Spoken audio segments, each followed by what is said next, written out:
Kal Kadosh Boker Or Mishna Yomi.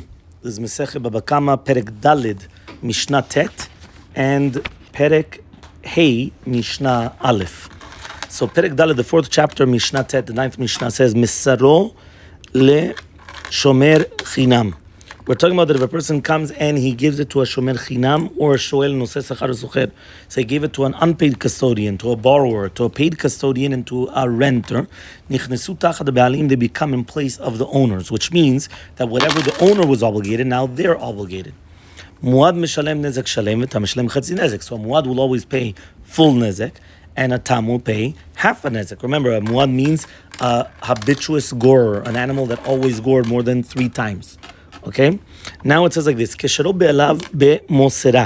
owners tied it up with a leash, or they locked the gate in front of it properly, and went out and it damaged, whether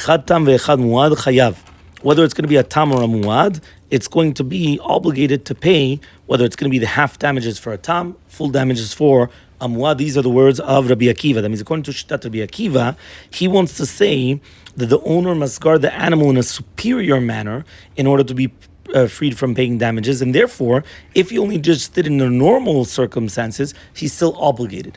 Rabbi Yehuda comes and he says, no, tam is going to be chayav, right? An tam animal is going to be chayav, which means that if the owner is obligated to pay for the half damages, just like Rabbi Meir, and a muad is going to be patur completely.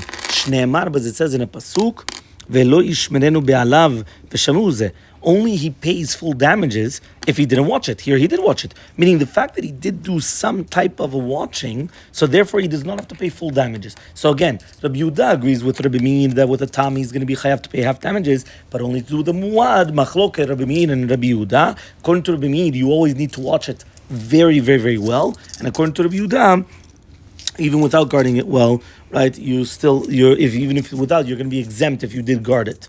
Okay, even if you did the minimum of guarding, that's what it is over here. Rabbi Eliezer is a third opinion. He comes and he says, no, elo shmira ela sakin. What does that mean? That the shmira is only going to be with a knife, which means only when you come and you kill it, that's the only method of actually guarding the muad, by slaughtering it, by coming and slaughtering this animal. Perek Hey Mishna Aleph. Shor shenagach et hapara v'nimtzau bara betzida. When you have an ox that comes and it gores a cow, and all of a sudden you find the ubar, you find a fetus beside the cow. Now you don't know if meaning you don't know if right now it gored it and then it gave birth, which means that it actually killed it, or it already gave birth beforehand, and you don't know. So, since there were witnesses that saw that for sure he gored, for sure he has to pay, meaning that the ox gored, so for sure the owner has to pay chatzi nezek for the para. But now what about the vlad, for the fetus? So there you only have to pay half. Ravia nezek, you have to pay only a quarter. And this is the opinion of Sumchus, that he always says that whenever you have a doubt, right, mamon, right, whenever you have a safek, right, in mamon, cholkim. What does that mean? Mamon mutal b'safek cholkim. Whenever you have a doubt in money, so where a doubt, does he have to pay, not to pay? Usually, chachamim say hamotzi b'chavariyah. But according to Sumchus, they want to come in and he says, no, 1 second, you should pay a quarter. So that why? Because anyway, you only have to pay a half. But here, you may not have to pay at all. So therefore, he pays only a quarter. V'chem para. Now the opposite way now. You have a cow that she comes and she gores the shore. And all of a sudden now you find the child, the fetus beside it. Now we don't know if she already gored, she already gave birth or not.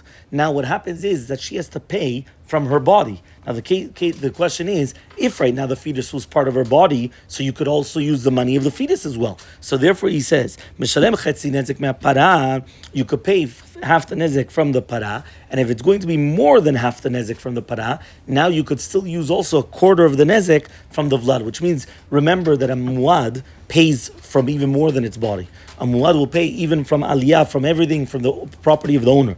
But a tam only pays from its body, meaning if it damages and it's worth more than its own body, he doesn't have to pay more than that, but the maximum its body. Here, the fact that we're not sure whether it's also the fetus who's part of the body or not, so therefore you could also use a quarter of the body of the fetus in order to pay off. This shiur was given Bezrat Hashem in Eretz HaKedosha in the Bet HaMidrash, the Bet HaKnesset of Rabbeinu Arishon LeZion, Maran Rishon LeZion, Rabbi Ovadia Yosef, Zecher Tzadik VeKadosh, Livracha, Shei Nishmatot Shel B'tzor Chaim, Amen, Bezrat Hashem.